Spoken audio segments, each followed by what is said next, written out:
Hi. Here's a short video. Let's call it an update / we're finally answering your questions from a month, 2 months ago. From however long ago. Yeah. Sorry we didn't get to them. We not a knock against anybody. We only got 2. Which, like, it's fair. If you don't have questions, you don't have questions. Yeah, if you do, you do. Yeah. Yeah. So we only have the 2 questions. That's fine. Yeah, fuck it. But we then just kind of forgot to do it because we had a bunch of other stuff happen. Because the world, you know how it is. But we figured we should roll in doing these 2 questions with a little pup date. Pup date. Bird, do you want to give the good news? We've lapped $500 a month Thank on Patreon. you Thank you so much. Oh my god, much. we fucking love you. We are on track for buying shit. Yeah. Which is really exciting. So I'm speaking to you through a microphone that I purchased with Patreon funds, which is fucking awesome, for one.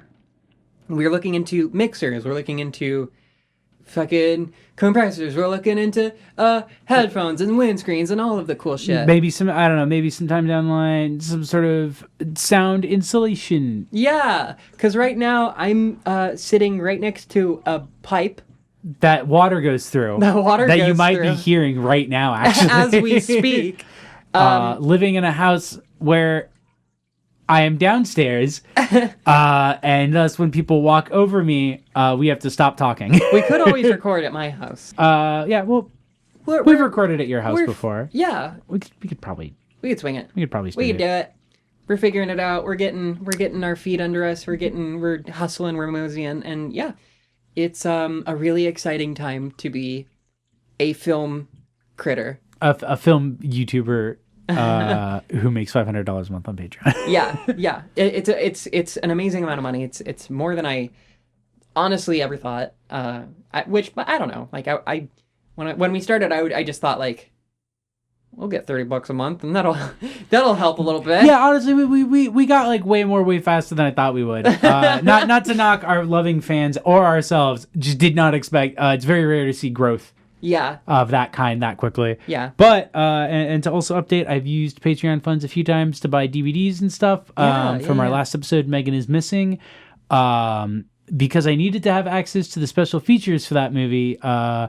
I had to buy a DVD myself, and I had to actually special order it because finding a copy of that movie, surprisingly hard. I've since bought a special re-release of a film for our next episode because it had brand new special features. Yeah, 10th anniversary edition. Literally had to pre-order it. So I was going to be like, maybe we can announce what it is, but at the same time, I kind of just feel like teasing that we have the like 10th anniversary collector's special edition of the movie is going to make it way funnier when we announce what the movie is. Oh, absolutely. Very, very funny. We're going to be, as part of our quarantine, we're going to be watching all of those features and the movie soon. Already been doing some little research into it. I'll probably use some funds to, if I need to order any books while we're working on this, I'll do that. I can see us needing. But yeah, the brewer's been setting aside money for various hardware. I've been setting aside money for various brainware. Thank you. I was gonna say software, and I was like, that's not the fucking right word. So thank you. Thank you so much. Once again, you guys are truly the greatest. It's fucking awesome. Can't express enough positivity. Let's get into the questions. Yeah. First question comes to us from Tiffany Rosenqueen. Thank you, Tiffany. What do you think of Catboys? Love them. Love them. Oh, Catboys can't are the get best. enough of them. Can't get enough Catboys. Honestly, can't get enough of them. So what do we quantify? Like, what are the like dynamics? What are the requirements of Catboy? Well, okay, so Catboy. So there's 2 kinds of Catboys. Yeah. There's the phenotypical Catboy. So that would be Nyan. Nyan. They got the ears. They got the ears. They got the bell on the tail. The whole shebang. They could be like there's a degree of humanization that can be there. They could just a boy, cat ears, paws, tail. Could be like full Catman on all legs, but. Yeah. If he is that, he has to be impish in nature. I would not consider a Khajiit from the Skyrim video game series a Catboy. They are Catman. Catman, yeah. Catboys need to be very impish and playful. There's a discrete difference. Catboy also implies has some anime implications, I suppose. Yeah, and that's where you get to the cerebral Catboy. As we noted when we called the characters of Funny Games yaoi Catboy characters. Yeah, the behavioral Catboy. Yeah, that is the playfulness and impishness needs to be at 100. They need to be pure imp, pure playful, pure id. If they kill people and if they like to do fun little mind games with them before they kill people, that's Catboy. Yeah, that's 100% Catboy. The killing stalking characters, Catboys. Yeah, if they have a 3 face and they're covered in blood and they're holding a bloody knife, Catboy. They also have to be twink or twink-like in quality. The murderer. I don't necessarily agree with that, but I mean, because I wouldn't call the murderer from Poughkeepsie Tapes a Catboy. That's fair. That's completely fair. I wouldn't call Jigsaw a Catboy, though he could be. He could be quite Catboy-like.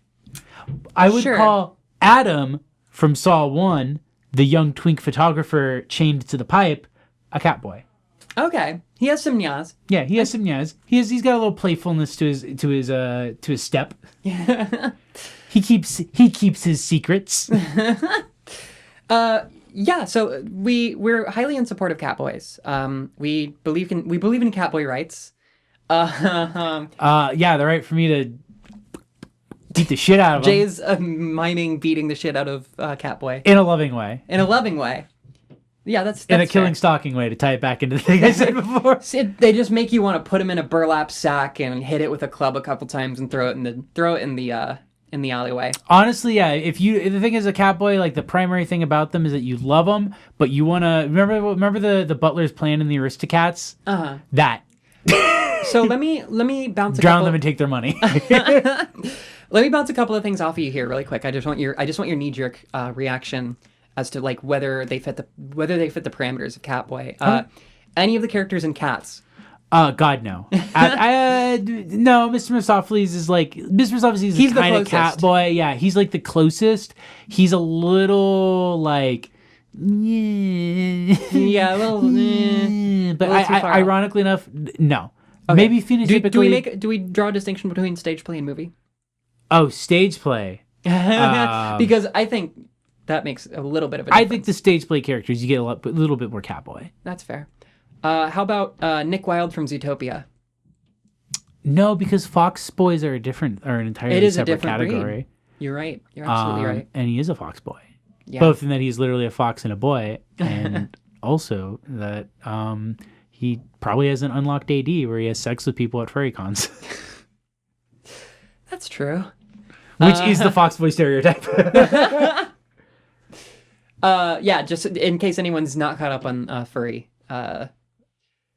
types, I guess.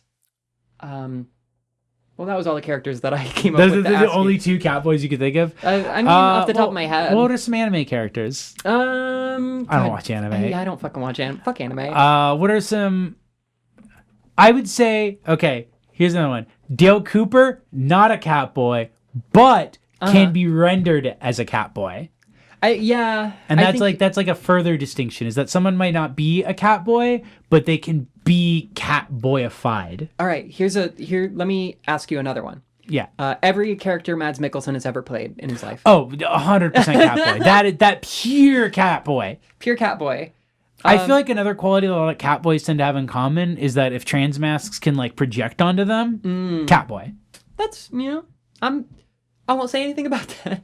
I mean, like, that's fair.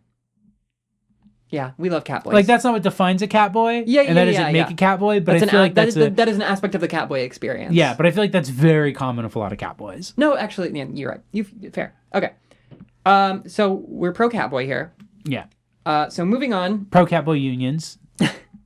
We support the Catboy union we support the rights of Catboys to unionize. International Welders and Catboys Union, I think is the big one that we support.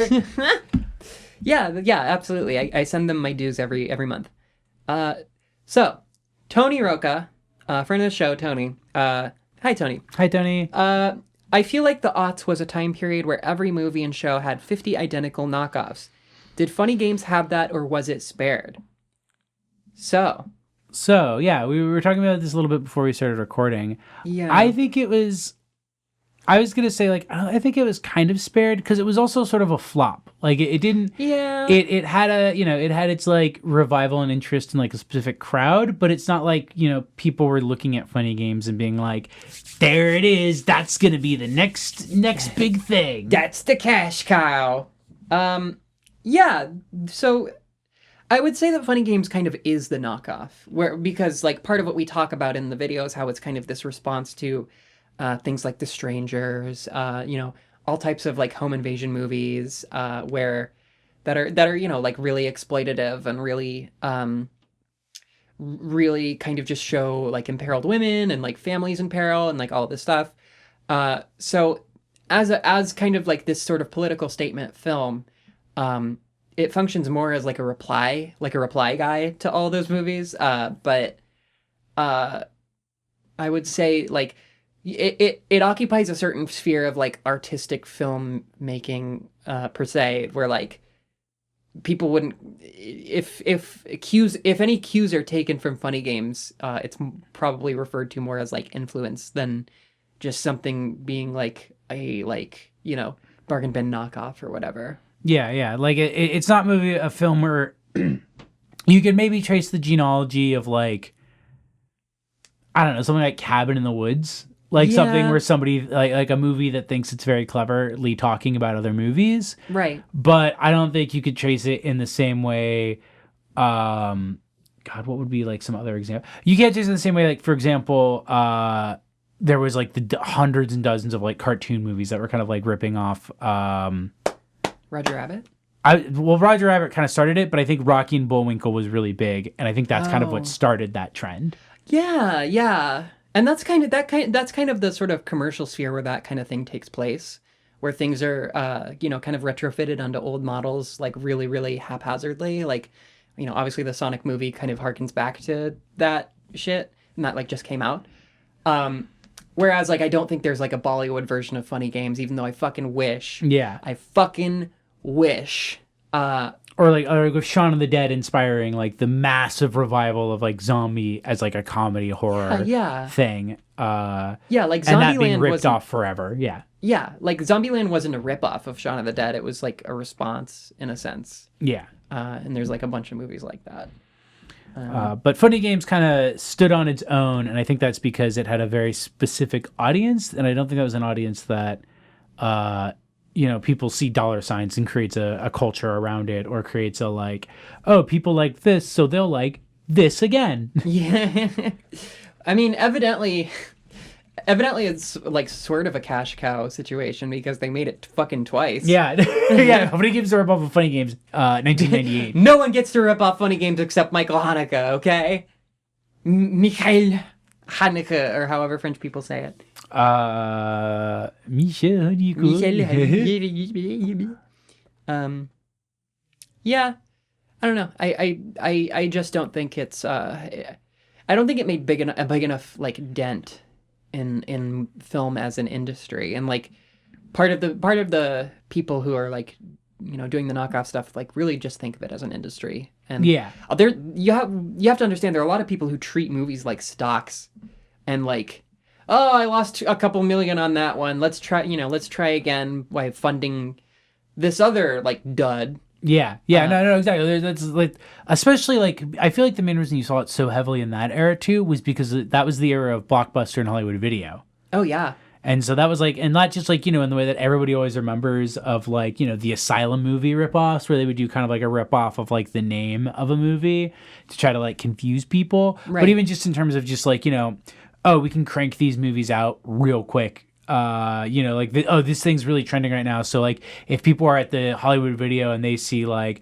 oh, the Ring's all checked out. Oh, but there's this other movie that looks like it's Japanese. Yeah. They'll get it. Yeah. Definitely. Or even like the vast thing of like importing over like Korean vengeance thrillers after Old Boy did really well, and most of them being garbage. Fuck you, I Saw the Devil. Yeah, fuck you. Yeah, that's something that I really didn't think about, and something that I kind of forgot about. It's just the kind of blockbuster window shopping effect. I definitely saw like a bunch of movies that I probably would have never seen because of that, of just like, oh, this looks like a movie I enjoyed already. Because I was like, like 15 when that was going on.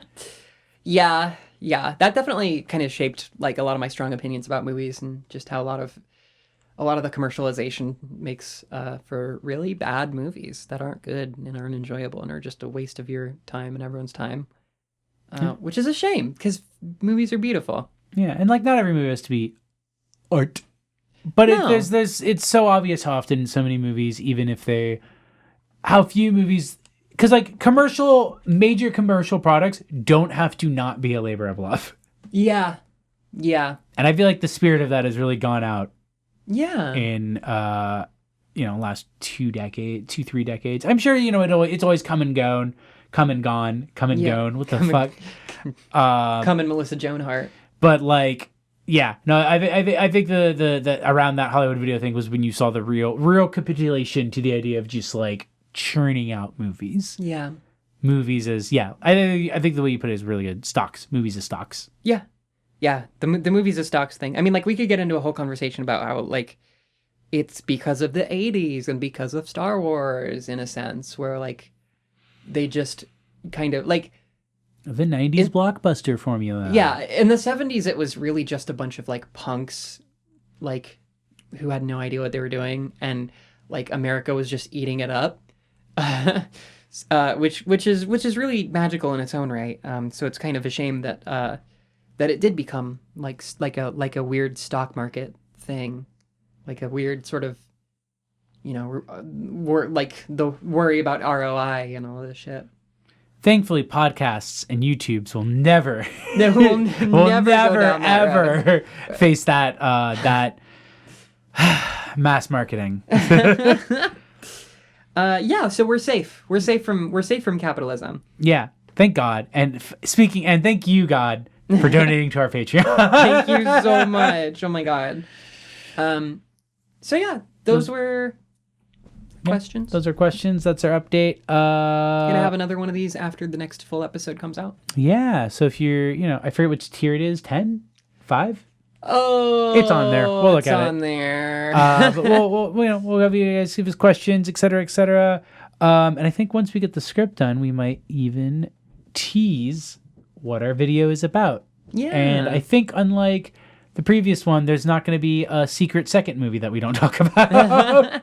We'll see how the script goes, but I don't have one in mind. Yeah. But yeah, absolutely. So thank you so much for joining us. Thank you so much for being a patron. You guys are the greatest. I'm Brew. I'm Jay Bearhat. Bye. Bye.